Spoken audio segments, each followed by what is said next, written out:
Are you ready to start your own business? I'm going to show you how easy it is.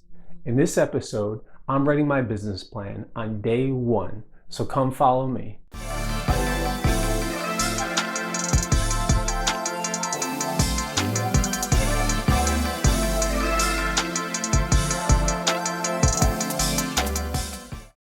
So in yesterday's video, I started my business on day zero, and the very first thing I did to start my business was write a business plan. And within that business plan, I wrote two sentences. The first sentence I wrote was part of my executive summary, and that was my mission statement, or my commander's intent, if you want to call it. The second section was a one sentence description of my business. And that's it. I have two sentences for my business idea, which I'm going to show you here in a minute. And in today's video, we are going to go and start filling out the rest of those sections of the business plan. Now, some people may be asking, why do I need a business plan on day one or day zero? I don't have a business, I don't have a brand, I don't have a brand name or any of that stuff yet.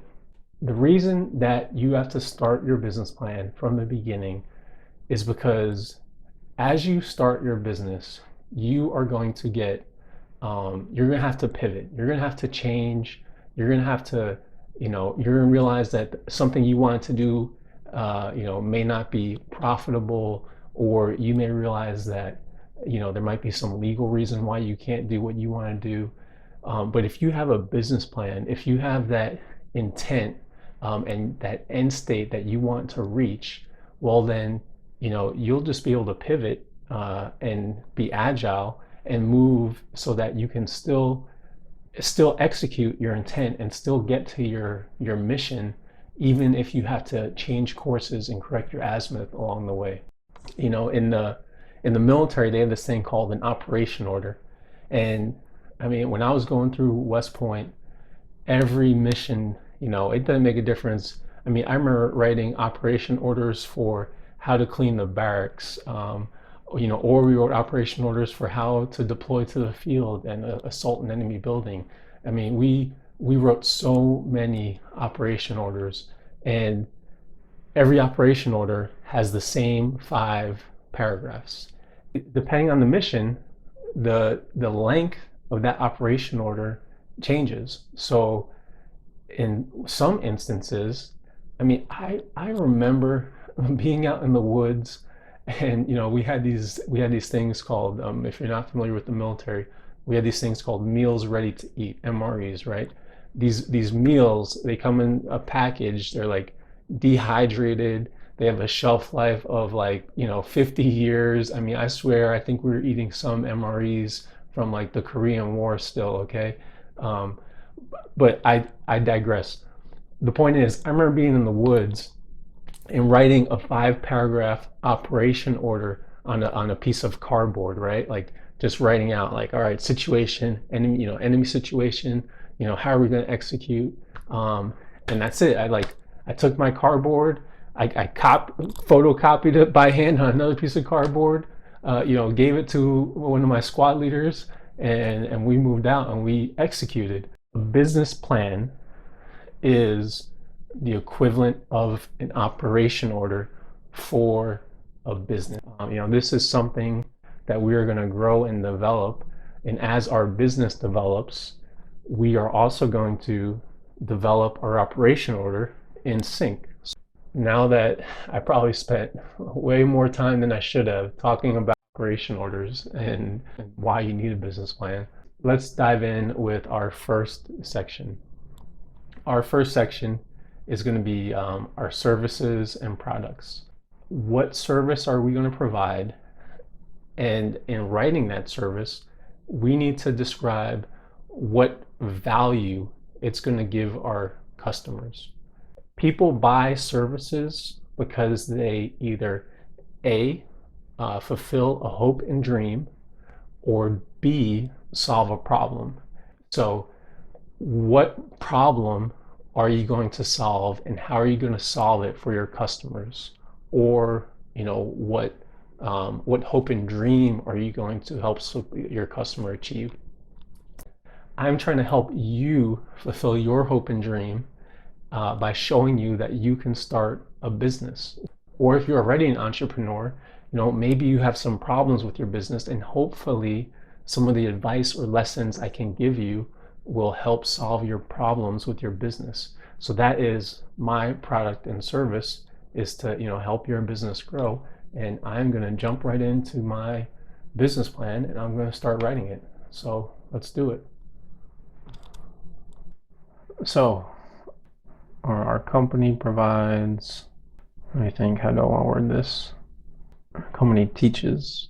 I think teaching is better than providing. I always forget how to spell entrepreneurs. All right, I'm going to fast forward through the rest of this, but you get the idea. Okay, now that we wrote our products and services, I have a challenge for you. What I want to challenge you to do is identify at least one product or service that you can start selling today. So I just started this business. We are on day one of my business. I have my main effort, which is a lesson online information product that provides lessons. And then I briefly identified some supporting efforts. So I am going to identify at least one of those supporting efforts that I can start selling today, like on day one. Like, I am a business owner. I don't have a company name yet. I don't have a logo. I don't have a website. I don't have anything, but I am a business owner and I have a product to sell. So I want you to identify at least one supporting effort that you can sell. Now, you may be asking yourself, what am I supposed to sell on day one? I don't have anything. There's always something. A hugely popular way to sell is by blogging, right? I'm going to cover this in different lessons, but if you start blogging today, you can start advertising on your blog, or you can start linking, Amazon products through an affiliated account. And if your blog is good enough, you can start making revenue in that way. Like, that's a sale. That's a roundabout way to make a sale, right? You are selling advertising to advertising agencies. And that is an awesome technique if you are, for example, if you are studying to be a doctor, you're not a doctor yet, or you're studying to be a pilot. Okay, let's use pilot for an example. If you are in flight school, and you are studying to be a pilot in the future because you want to, open up a flight instructor school, well, yeah, you can't sell flight instructor stuff now, and you probably can't give, like certified flight instructor advice today. But there's nothing stopping you from starting a blog on aviation. That is products and services. Start selling something today. And we're going to go on and continue with our next section, which is marketing. Probably my favorite section of the business plan. Within marketing, there are 3 items that we have to talk about. The very first item is, what is your target audience? This product or service that you're selling, what's a general, who are you generally trying to reach? Your audience should not be all of mankind, right? Or it should not be all females in the United States. That market category is too broad. You need to narrow your marketing target audience down. Example, my target audience is college educated, 25 to 35-year-old men and women that are starting their business in the United States. And preferably, I think that most of my target audience probably already has a little bit of experience working in a corporate or business environment, or military environment beforehand. The second item for our market strategy is going to be an avatar. Uh, Not like the movie. An avatar is a fictional character within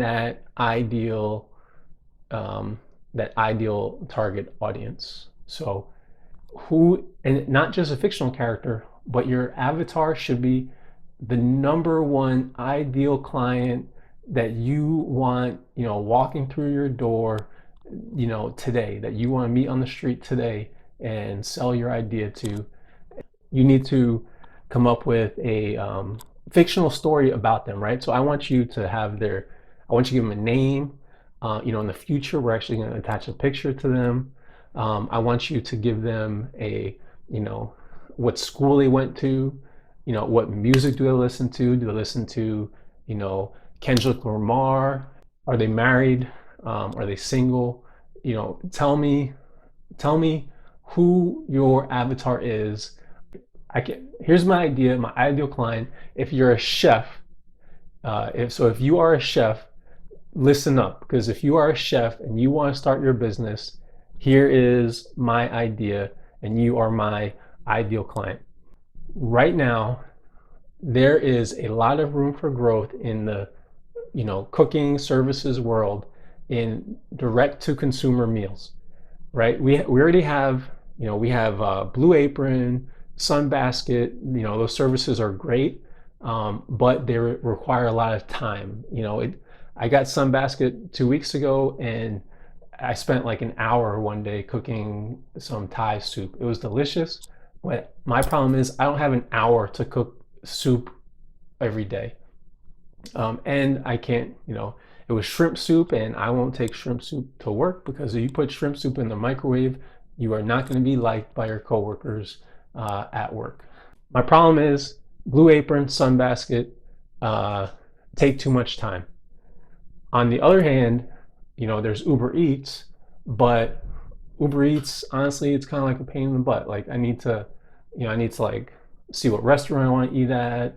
I don't want to eat from the same restaurant all the time. I have to pay a little bit extra for delivery.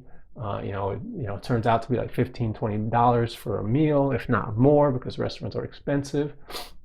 So within that spectrum, if people like me that sometimes don't have enough time to cook, what we could use is more direct to consumer meals.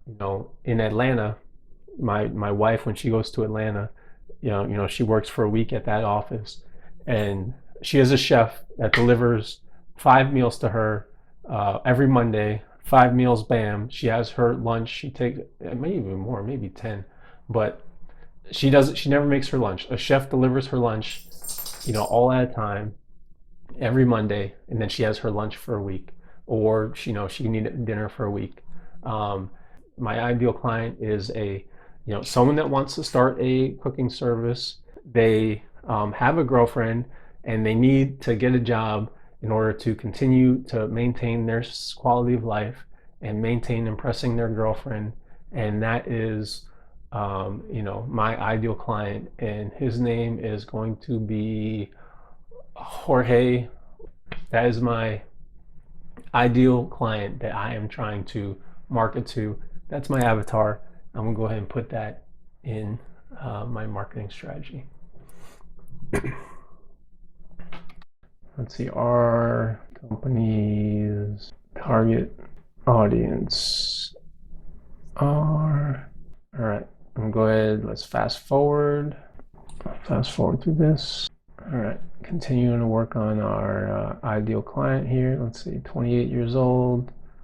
He has a bachelor's degree in history. Let's see, recently retired from the military, or recently, ETS from the military.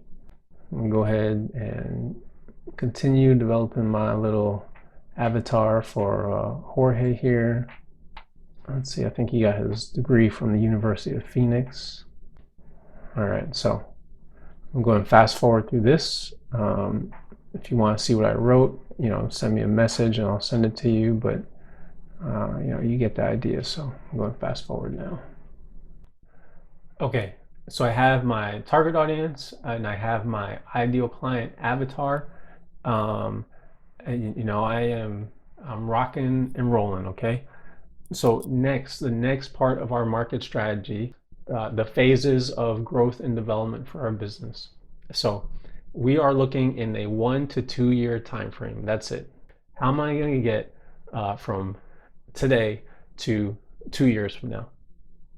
And the technique I use is I like to break the phases of growth into 3 phases. Phase one, phase two, phase three. In between each phase, I want a measurable milestone that I can use to track my progress along the way. I'll give you an example. Your first phase would be growing from 0 to 250. How you market during that phase is going to be different than how you're going to market in the next phase. In the first phase, most businesses are going to rely on close hand-to-hand combat kind of marketing strategies. So if you're selling products, maybe that first phase is you are going to farmers markets, you're selling your products at farmers markets, just really trying to get your name out there, get a following. If you're a blogger, if you want to start your business by blogging, then maybe your first phase is you're just blogging. Once you reach a certain number of clients, whatever that goal is for you, then you move into the second phase. So if you're a blogger, maybe the second phase is writing a book or something. If you're a Jorge, then maybe that second phase is, okay, if I have 250 clients, I need to grow my business farther, bigger. So then I need to, rent some kitchen space, or I need to hire a sous chef to come and help me. Maybe Jorge's third phase is when he gets 2,000 clients. Well, then that should be enough people, enough revenue, enough income that he can marry his girlfriend, take her on a honeymoon, and then open up a full-time kitchen. Phase one is maybe just meeting people at farmers market, passing out his card. Phase two, maybe more social media marketing.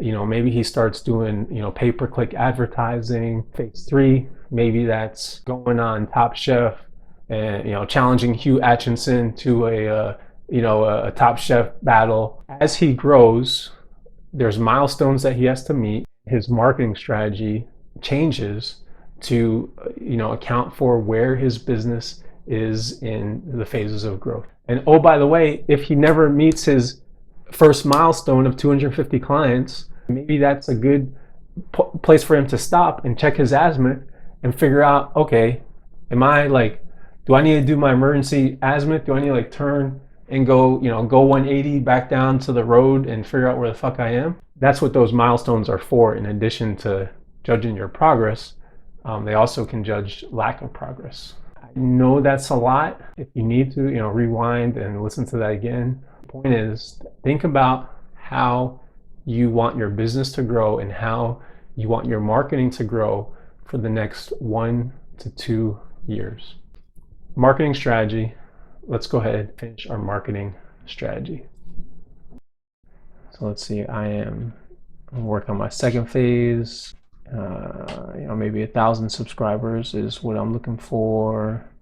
Or maybe I'll change that in the future. We'll see. Okay, but you get the idea. So after this one, I finish my third phase, and then I will move on. Okay, now that we have our marketing strategy down, the next section that we're going to write about is our team. And the very first team member is none other than ourselves. Ta-da!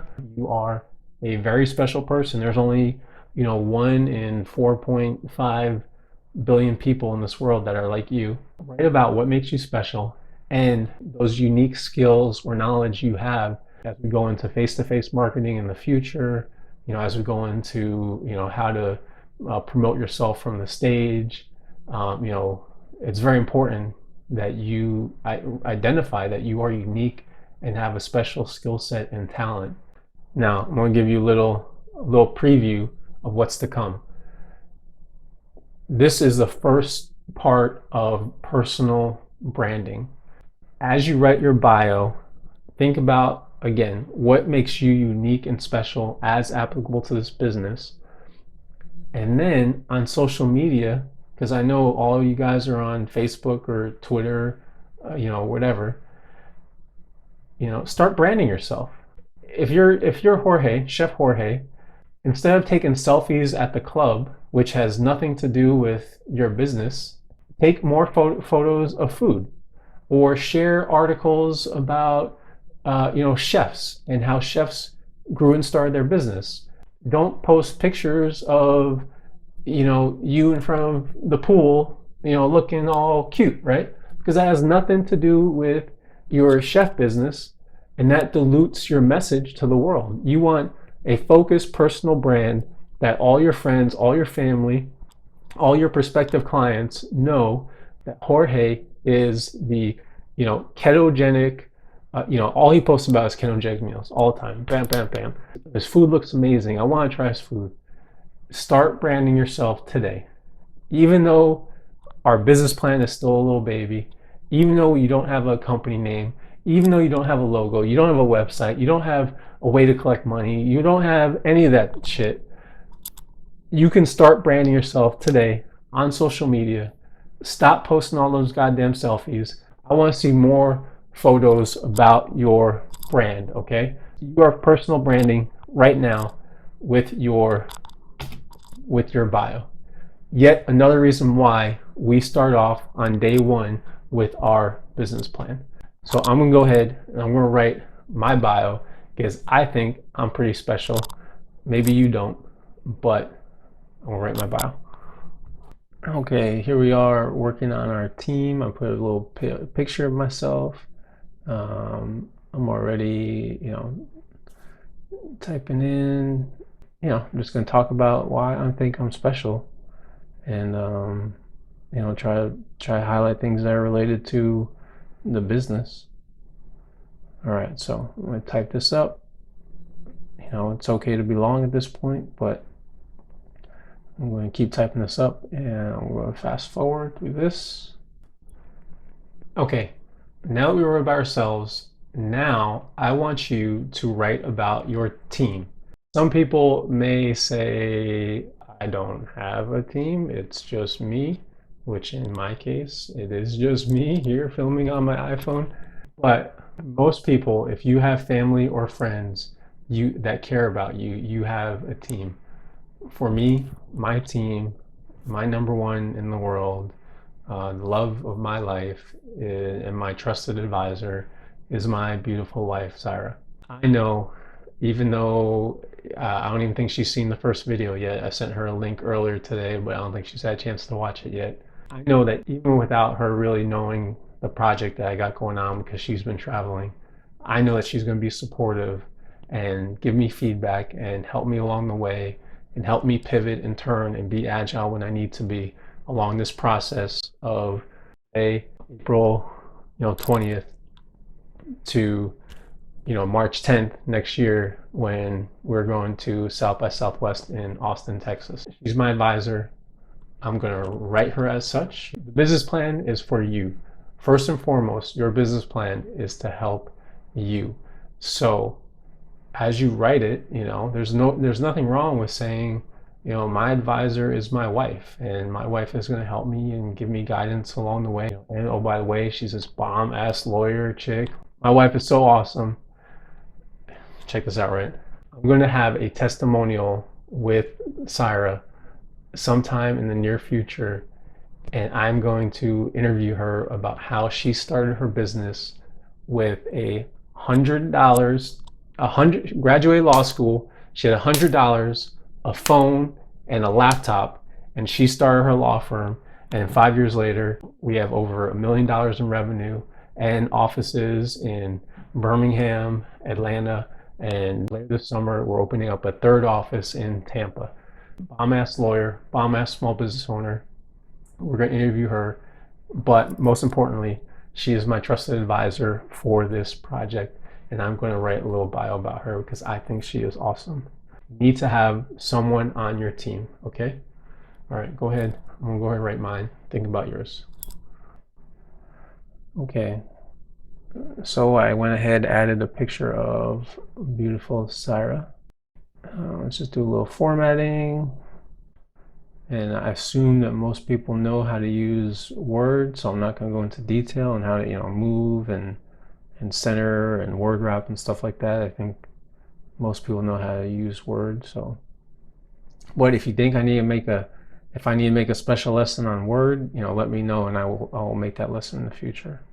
So, Sarah Solano is head advisor and loving spouse of Moi. Anyway, you get the idea. I'm gonna go ahead, finish up, and fast forward through this section.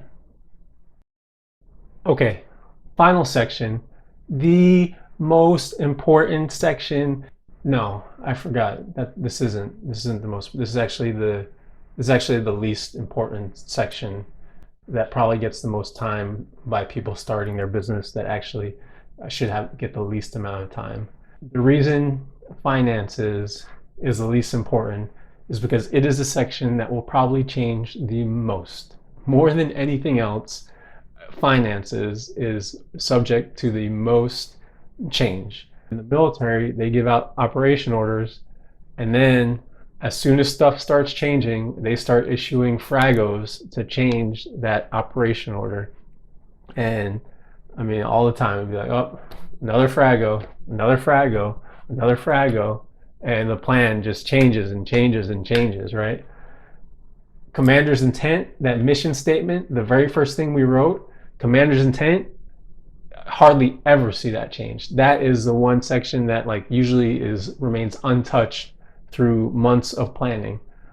But everything else, especially your finances, is going to change as you grow and learn. But here's what I want you to do. We're going to, based upon our phases of market growth and how many clients we think we're going to have and how much capital we're going to need along the way, or when we're going to buy our website, or, when we're going to hire staff, for each of those three phases, I want you to go ahead and write out the income that you think you're going to have through each phase.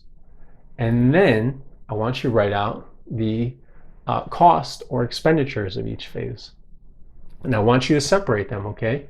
I want you to first strictly think about income. Strictly think about, if I have Jorge again, if Jorge has 250 clients, he's delivering them $50 each worth of meals every week. Well, 250 times 50 times four weeks in a month times 12 months is X dollars. And, he can use that information to say, okay, at the end of phase one, if I have 250 clients, at the end of phase one, I will be bringing in X number of dollars per month or per year. And Jorge is going to do that for each phase of his market strategy and growth. Then he's going to go and talk about his expenditures. So again, at the end of phase one, if Jorge has 250 clients, well, if he's buying, $250 worth of food per week or per month, if he's spending $5 on food, well, then that is his expenditure. And oh, by the way, if he's, has to buy office space or kitchen space, those are all the expenditures. And I just want you to write out your income, write out your expenditures. If you subtract the expenditures from the income, that should give you an estimate of how much profit you're going to have at each phase of your growth. It's just an estimate. In the future, we're going to go and do an Excel file, and I'm going to show you how. I'm going to walk you through how to set up a foundational income statement and balance sheet. But for right now, this is just an estimate for our finances, okay? So go ahead, write your finances, just use estimates. You don't have to go get quotes for how much it costs to build a website and all that shit. Just use rough estimates right now. Say website $100, $150, just rough estimates to fill in our financial section, okay? Let's do it. Okay, finances, I already started it here. So I'm going to start working on my phases. During my first phase of the market growth, my company's I plan on spending less than $1,000 of my own money. For some people, $1,000 may be a lot. So I'm going to show you with $1,000 or less how I'm going to start this company. Okay, that's my first phase expenditure until I reach probably about 25 clients or so. All right, so go ahead, finish up finances, expenditures and income for each phase for the next 1 to 2 years. You can see how I do it. No fancy charts, just all, basic sentences. All right, we'll go ahead and fast forward through this. Okay, we did our finances, and that's it. We are gonna take a break from our business plan. There's one more thing piece of advice I need to give you next time. One thing I want to talk about today before we end is marketing. So I harped on farmers market. I harped on, talking to people and acting like a business owner today. And, if you put this idea out to the world, people will become attracted to it. One thing I don't see enough of though, I don't see a lot of people with good interpersonal communication skills sometimes, right? Sometimes in selling, people become too aggressive in selling. Try to just go straight for the jugular, straight for the neck, with the sale, without really developing a relationship and really understanding how you can add value to people's lives. So, with that said, I want to recommend, when you are ready to start marketing, you should read How to Win Friends and Influence People by Dale Carnegie. If you haven't read it yet, go out, buy this book. I'll provide the link in the comments of this post. But you need to read Dale Carnegie's How to Win Friends and Influence People. It will help you tremendously in business. If you are a small business owner, if you're going to be doing any type of face-to-face marketing or face-to-face sales with clients, you need to read this book. And not only that, but it will help you in your love life.